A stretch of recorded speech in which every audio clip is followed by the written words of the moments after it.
اب تو کوئی شک ہی باقی نہیں رہا تھا، یہ گفٹ یقیناً ہمیں یارم نے بھجوائے ہیں۔ کچھ نہ کچھ ضرور سگنل ہوگا اس میں، چلو کسی سائٹ پر چلتے ہیں، یہاں لوگ بہت زیادہ ہیں۔ وہ اسے باہر نکلنے کا کہنے لگا کیونکہ حرم میں دوبارہ سے عمرے کا سلسلہ شروع ہونے لگا تھا اور رش بہت زیادہ ہو چکا تھا۔ جلد سے جلد یہاں سے نکلنا تھا۔ لوگوں کی بھیڑ سے نکل کر وہ ایک سائٹ کی طرف آنے لگے تھے۔ شارف نے وہاں سے آتے ہی فوراً ڈبے کو اوپن کرنا شروع کیا تھا۔ آخر یارم اس کے لیے کیا تحفہ بھیج سکتا تھا؟ اس نے پریشان ہوتے ہوئے پورا ڈبہ کھولا تھا۔ اسے یارم کی تحفے کی خوشی نہیں تھی کیونکہ اسے یقین تھا کہ یارم نے ایسا کوئی تحفہ نہیں بھیجا ہوگا جو اس کے لیے خوشی کا سبب بنے۔ یا اللہ، اس نے اپنی گود میں پڑے ہوئے ڈبے کو نیچے پھینک دیا تھا جس میں بہت سارے بلیڈ نکلے تھے اور سارے بلیڈ خون سے لت پت تھے، کچھ اپنی شناخت کھو چکے تھے۔ ڈبے کے بیچوں بیچ ایک عجیب سا حصہ تھا، ایسا لگ رہا تھا جیسے کسی دائرے کا حصہ ہے۔ شارف نے آہستہ سے خون میں لت پت اس حصے کو اٹھا کر اپنی مٹھی میں لیا تھا۔ یہ تو کسی پزل کا پارٹ لگ رہا ہے، کوئی جگہ محسوس ہو رہی تھی پانی کے نزدیک، یا کوئی جزیرہ لگ رہا ہے۔ وہ ہاتھ میں لیے اس چھوٹے سے ڈیجٹ کو دیکھ رہا تھا۔ صاف لگ رہا تھا کہ وہ کوئی جگہ ہے، لیکن ایک کونے کی طرف سے وہ سمجھ نہیں پا رہا تھا کہ وہ کیا ہے۔ یہ کوئی جزیرہ ہی ہوگا۔ تم اپنے گفٹ میں دیکھو یارم نے تمہارے لیے کیا بھیجا ہے۔ وہ سارم کے ڈبے کی طرف متوجہ ہوا جس نے فوراً ہی ڈبہ کھولنا شروع کیا تھا۔ یہ کیا؟ یہ تو سفید کپڑا ہے۔ وہ کپڑا ہاتھ میں نکالتے ہوئے شارف کو دیکھنے لگا تھا۔ ویٹ، اس کے اندر ایک چٹ ہے اور تمہارے جیسا ایک ڈیجٹ بھی۔ اس کپڑے کو نکالتے ہوئے وہ چٹ نکالنے لگا تھا جس پر کچھ تحریر لکھی ہوئی تھی۔ سارم، یہ کپڑا سنبھال کر رکھ لو، آگے بہت خون خرابہ ہونے والا ہے۔ صفائی تم سے کرواؤں گا، خود کو تیار کر لو۔ اس نے تحریر پڑھتے ہوئے شارف کی طرف دیکھا تھا، شاید اسی لیے ڈیجٹ چیک کر لے۔ وہ جیسے شارم کی طرف سے صفائی دیتے ہوئے اس کے ڈبے میں موجود ڈیجٹ نکال کر اپنے والے ڈیجٹ کے ساتھ اٹیچ کرنے لگا تھا۔ یہ اتفاق تھا یا کچھ اور؟ وہ دونوں ڈیجٹ فوراً ہی ایک دوسرے کے ساتھ جڑ گئے تھے۔ اس میں شاید کوئی میگنیٹ لگا ہوا تھا اور یہ کوئی جزیرہ ہی ہے۔ اس نے دونوں ڈیجٹس کو آپس میں جوڑتے ہوئے سارم کو دیکھا تھا۔ تم ٹھیک کہہ رہے ہو، لیکن یہ جگہ کون سی ہے ہمیں پتہ لگانا پڑے گا۔ لیکن اس سے پہلے ہمیں واپس لیلا کے پاس جانا ہوگا تاکہ لیلا اور در کو بتا سکے کہ در کا تو نام مت لینا، اسے سب کچھ پتہ ہے۔ سارم غصے سے دہارا تھا۔ ہاں یقیناً اسے سب کچھ پتہ ہوگا، لیکن لیلا کو تو بتانا پڑے گا نا۔ شارف کے کہنے پر سارم نے ہاں میں سر ہلایا تھا۔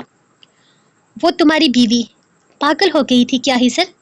وہ تمہاری جان لینے کی کوشش کر رہی تھی، وہ تمہیں جان سے مار ڈالتی اگر ہم وقت پر نہ پہنچتے۔ راگھو اسے سہارا دیتے ہوئے کرسی پر بٹھا رہا تھا۔ شکریہ، تم لوگوں نے میری جان بچائی۔ اسے دورے پڑتے ہیں، شکریہ وقت رہتے آنے کے لیے، ورنہ یقیناً وہ مجھے جان سے مار ڈالتی۔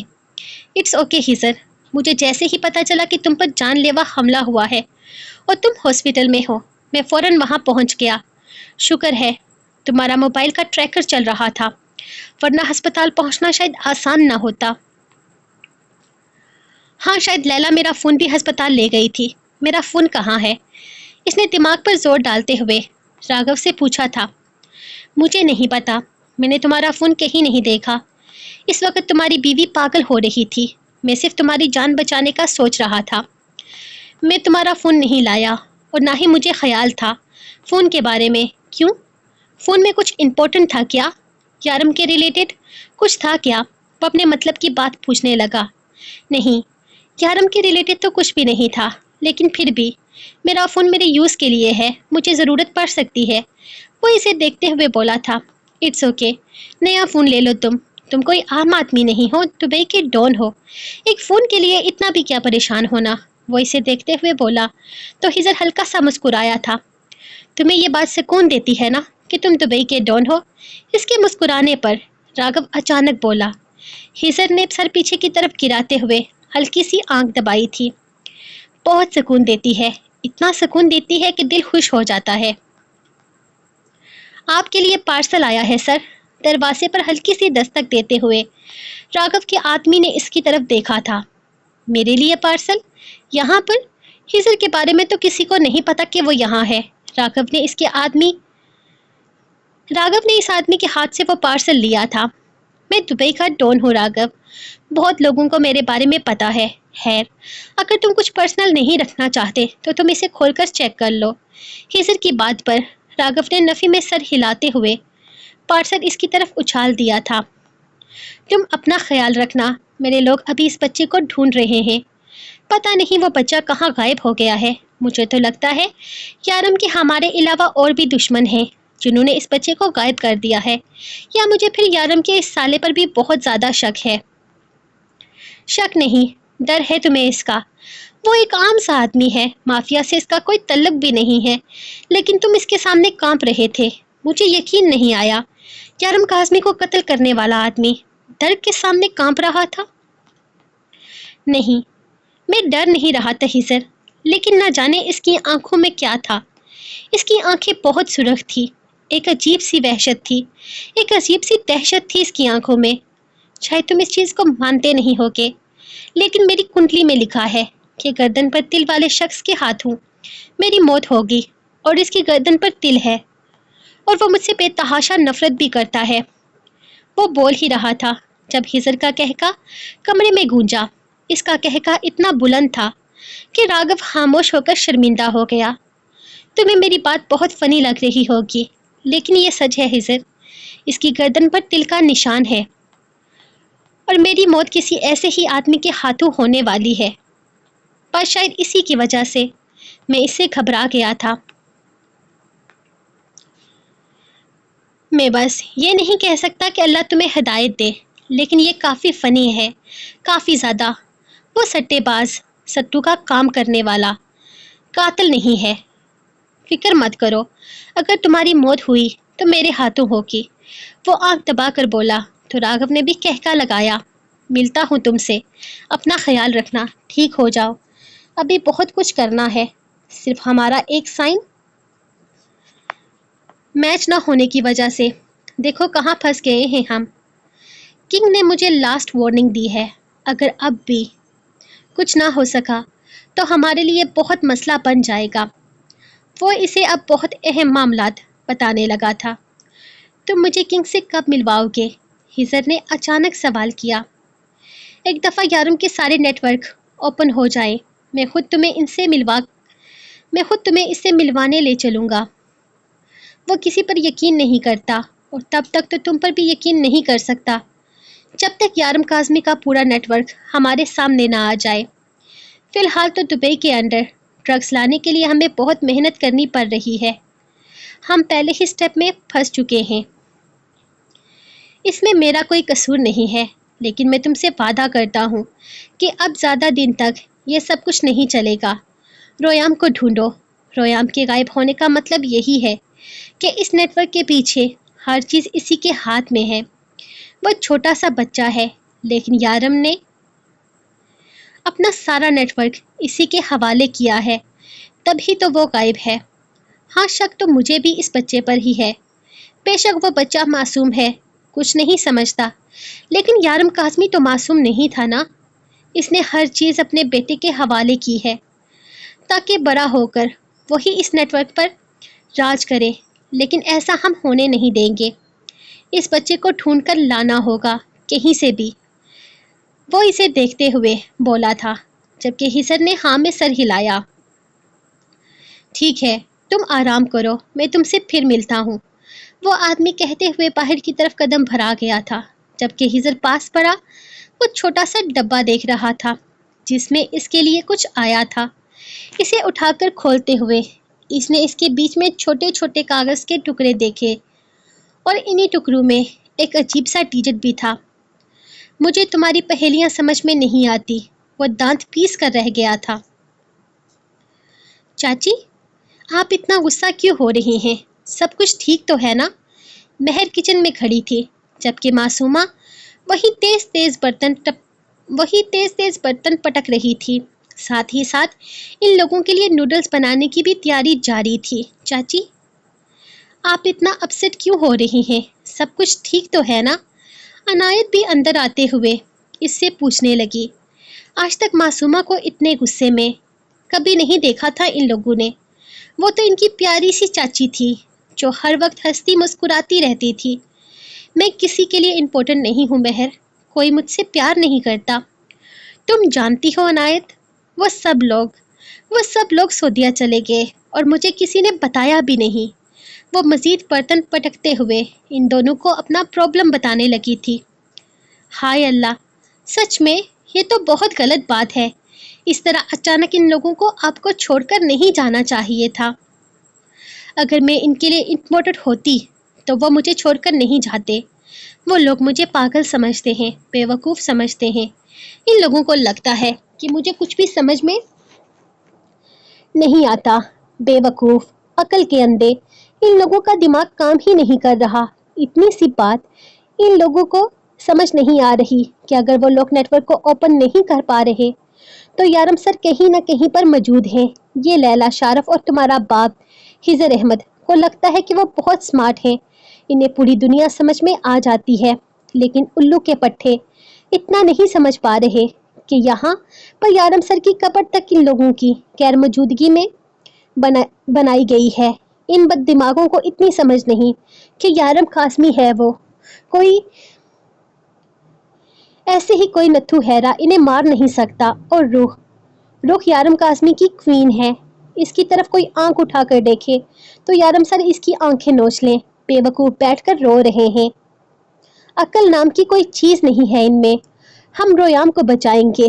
عقل کے اندھوں کو اتنا سمجھ میں نہیں آ رہا کہ اگر رویام کو یہاں سے دور کیا گیا ہے تو کہیں نہ کہیں اس کے پیچھے یارم سر کا پلان ہوگا۔ تمہیں پتا ہے، یارم سر کے پلان میں آسانی کرنے کے بجائے یہ لوگ رونا دھونا کر کے اس کو ڈیفیکلٹ بنا رہے ہیں۔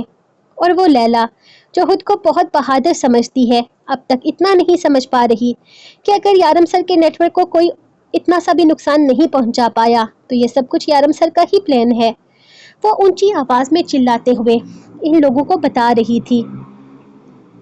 ان دونوں کی سمجھ میں اس کی کوئی بات نہیں آ رہی تھی، لیکن اپنی چاچی کا غصہ کنٹرول کرنے کے لیے مہر بھاگ کر پانی لے کر آئی تھی، جبکہ عنایت دروازے پر ہونے والی دستک کے لیے بھاگ کر گئی تھی۔ تم لوگوں کو بتاؤں، مجھے یارم سر کے مرنے پر بالکل رونا نہیں آیا۔ جانتی ہو کیوں؟ کیونکہ مجھے پتا ہے کہ وہ زندہ ہیں۔ یہ نہیں ہے کہ وہ میرے سامنے آئے ہیں، لیکن میں اپنی عقل کا استعمال کر رہی ہوں۔ ہاں، جب شارف رو رہا تھا تو تھوڑی سی ایموشنل میں بھی ہو گئی تھی کہ اللہ نہ کرے ایسا کچھ ہو جائے، یہ سب کچھ کہیں نہ کہیں کسی پلان کا حصہ ہوگا، لیکن یارم سر کو کچھ نہیں ہو سکتا، مجھے یقین ہے۔ آئی ایم سوری، لیکن تمہارا باپ خضر احمد صرف ایک لوزر ہے، وہ صرف پلان بنا سکتا ہے۔ میرا شوہر شارف صرف اس پلان کو کامیاب بنانے والا ہے، اور وہ لیلا، وہ صرف ہیکر ہے، باقی اسے سٹائل کروا لو، اس کے علاوہ وہ کچھ نہیں کر سکتے۔ وہ اچانک سے بولی تو ہاتھ میں ڈبہ پکڑے عنایت نے اسے گھورا تھا، جبکہ نوڈلز پلیٹ میں لا کر باہر رکھتی مہر کی نگاہیں بھی عجیب سے انداز میں اٹھی تھی۔ ہاں، وہ دونوں باپ کے خلاف سن سکتی تھی، لیکن ماں کے خلاف ہرگز نہیں۔ اور آپ کیا ہیں یہ بھی بتا دیجئے۔ عنایت نے اپنی پوری طاقت لگا کر مشارف کو صوفے سے نیچے اتارا تھا، اور اسے اتارتے اتارتے وہ خود بھی قالین پر الٹی ہو چکی تھی۔ پھر اسے گھسیٹتے ہوئے وہ زبردستی کرسی پر بٹھانے لگی۔ وہ موٹو کسی سے اٹھایا ہی نہیں جاتا تھا سوائے معصومہ کے، کیونکہ اس کے حساب سے اس کا بیٹا ہیلدی تھا، موٹا ہرگز نہیں۔ میں ذہین ہوں، معصومہ نے گردن اکڑا کر جواب دیتے ہوئے عنایت کے ہاتھ سے وہ گفٹ پکڑ لیا تھا۔ اب پتہ نہیں اس ڈبے میں کیا آ گیا ہوگا۔ وہ پورے ڈبے کو کھولنے لگی۔ ایک چھوٹا سا پزل باکس وہیں پر ڈھیر ہو چکا تھا، جس کے ساتھ ایک چھوٹی سی چٹ بھی تھی۔ My intelligent girl, just solve it and come to me. اس نے چٹ پر لکھی ہوئی تحریر پڑھتے ہوئے سعودیہ کا ٹکٹ دیکھا تھا۔ اس پر اس کا نام اور تقریباً 2 گھنٹے بعد کی فلائٹ کی ڈیٹیلز تھی۔ اس نے پزل کے پیچز ملانا شروع کر دیے۔ تقریباً 1.5 منٹ لگا تھا۔ اس نے اس پزل کو سولو کرتے ہوئے ٹکٹ کو دیکھا تھا۔ گفٹ کے اوپر اوپن ہوتا ایک چھوٹا سا ڈیجٹ اس کے سامنے آ چکا تھا، جسے وہ اگلے ہی لمحے اٹھا چکی تھی۔ یہ کیا ہے؟ وہ کنفیوز ہوتی اسے دیکھنے لگی۔ یارم سر کا سگنل۔ سر، مجھے سعودیہ بلا رہے ہیں۔ وہ جیسے ایک لمحے میں اٹھ کھڑی ہوئی تھی، تبھی اچانک اس کے موبائل پر بیل بجی. اس نے بھاگ کر فون اٹھایا. اسکرین پر چمکتا میسج چیک کیا. You are the sharpest mind in my team. That's why you are here. I don't care how the world sees you. What matters is you matter to me. Stop worrying about others. Here's a Sharaf and Layla. Don't come close to your intelligent. Masuma, you are special to me. And that's enough. I am proud of you. وہ اپنے mobile پر آتی تحریر پڑھ رہی تھی. نہ جانے کیوں اب اس کی آنکھوں میں آنسو آنے لگے تھے. وہ نہیں روئی تھی. اتنا سب کچھ ہو جانے کے باوجود بھی وہ نہیں روئی تھی. لیکن اب اسے رونا آ رہا تھا اور بہت زیادہ آ رہا تھا. گرلز، تم لوگوں کو عروہ آپی کے گھر چھوڑنا ہے اور مشارف کا خیال رکھنا. مجھے سعودیہ جانا ہے. مجھے یارم سر نے بلایا ہے. اپنے آنسو صاف کرتے ہوئے اس نے ٹیبل پر بیٹھے ان تینوں کو دیکھا جو مزے سے نوڈل سے انصاف کر رہی تھی. مہر اور عنایت نے کندھے اچکائے تھے جبکہ مشارف اپنے ہونٹ باہر لٹکانے لگا. موٹو رونا بند کر. اگر تجھے جہاز میں بٹھایا تو جہاز اڑ ہی نہیں پائے گا. معصومہ اسے دیکھتے ہوئے بولی. ہاں گر جائے گا بیچارہ جہاز کیونکہ تم کافی ہیلدی ہو نا. مہر بھی اسے دیکھتے ہوئے بولی تھی جبکہ مشارف نوڈلز کی چمچ اپنے منہ میں ڈالتا حیرت سے ان لوگوں کو دیکھ رہا تھا. انداز ایسا تھا جیسے ان کی باتوں پر یقین کر رہا ہو. ہاں وہ یقین کر چکا تھا کہ وہ اتنا زیادہ پاورفل بچہ ہے کہ جہاز کو بھی روک سکتا ہے. اس نے اپنی پاور پر فخر سے گردن اکڑائی تھی جبکہ معصومہ اپنے جانے کی تیاری کر رہی تھی. وہ آرام سے جیل میں بیٹھی ہوئی ہزر کا موبائل استعمال کر رہی تھی. شکر ہے اس سے فون وغیرہ چھینا نہیں گیا تھا. ہاں ہنگامہ کرنے کی وجہ سے اسے جیل میں بند کر دیا گیا تھا اور اگلے 24 گھنٹے تک اسے جیل میں ہی رہنا تھا. خیر اسے پرابلم نہیں تھی. وہ آرام سے بیٹھی ہوئی تھی جب اچانک ہی تھانے کا دروازہ کھلا. آپ کی ضمانت کر دی گئی ہے. سامنے کھڑے یونیفارم میں افسر نے اسے عربی میں بتایا تھا. اس نے حیرت سے منہ کھولا. او واو، کس نے ضمانت کی میری؟ وہ اسے دیکھتے ہوئے سوال کرنے لگی. معلوم نہیں، کسی کا فون آیا تھا. آپ جا سکتے ہیں اور یہ آپ کے لیے پارسل آیا ہے. اس نے تھانے کا دروازہ کھولتے ہوئے ایک پارسل اس کی طرف بڑھایا جسے لیلا نے فوراً ہی تھام لیا تھا. Thank you. اس پولیس والے کا شکریہ ادا کرتے ہوئے اس نے باہر کی جانب قدم بڑھائے. اب یہ کیا آ گیا؟ وہ تھانے سے باہر نکلتے ہوئے ہاتھ میں پکڑا پیکٹ کھولنے لگی. یہ پیکٹ شاید ہی اسے سمجھ آنا تھا لیکن دیکھنے میں کوئی برائی نہیں تھی. ہزر احمد، اب تم بے شک مجھے اچھے گفٹ بھیج دو لیکن میں آسانی سے تمہیں معاف نہیں کرنے والی. اس کی سزا میں تمہیں ضرور دوں گی اور ایسی سزا دوں گی جو ساری زندگی یاد رکھو گے. تمہاری ایسی کی تیسی. تم نے مجھ سے اتنی بڑی بات چھپائی. تمہارا تو میں وہ حال کروں گی کہ مرتے ٹائم پانی بھی نہیں مانگو گے تم، اور تمہیں اپنے ہاتھوں سے ماروں گی. پہلے شاید تم بچ گئے لیکن اب تمہارے بچنے کے چانسز بالکل ہی ختم ہو چکے ہیں. مجھے یقین ہے اب تمہیں جان سے مارے بغیر مجھے سکون نہیں آئے گا اور اپنے سکون کے لیے میں کسی بھی حد تک جا سکتی ہوں. اتنا تو تم جانتے ہی ہو مجھے. وہ خود سے باتیں کرتے ہوئے پیکٹ کھولنے لگی تھی. اسے یہی لگ رہا تھا کہ ہزر نے اسے کوئی چیز بھیجی ہے، شاید کوئی گفٹ وغیرہ سوری کے لیے، لیکن نہیں، اس میں کچھ اور ہی تھا. اس نے پیکٹ کو اپنے ہاتھ پر الٹایا تو اس میں سے ایک ڈیجٹ نکل کر اس کے ہاتھ میں آیا تھا. یہ کیا ہے؟ اس نے حیرانگی سے ڈیجٹ الٹ پلٹ کر دیکھا جس پر ایک ریت نما جگہ بنی ہوئی تھی اور سائڈ پہ چھوٹا سا 5 لکھا ہوا تھا، یعنی کہ یہ کسی پزل کا 5واں حصہ تھا. وہ کنفیوز سی اس جگہ کو چیک کرنے لگی. اسے سمجھنا اس کے لیے کافی مشکل تھا. یہ کیا چیز ہے؟ وہ پریشانی سے اسے دیکھنے لگی، پھر کنفیوز ہوتی اسے اپنی جیب میں ڈالتے ہوئے وہاں سے نکلی. اس کا ارادہ در کے گھر جانے کا تھا. سب سے پہلے اس نے دھر کی چمڑی ادھیرنی تھی. پولیس اسے پکڑ کر لے جا رہی تھی اور وہ کہیں غائب ہو گیا تھا. انتہائی واہیات حرکت کی تھی اس نے. ویسے بھی اس سے زیادہ امید تو نہیں رکھتی تھی.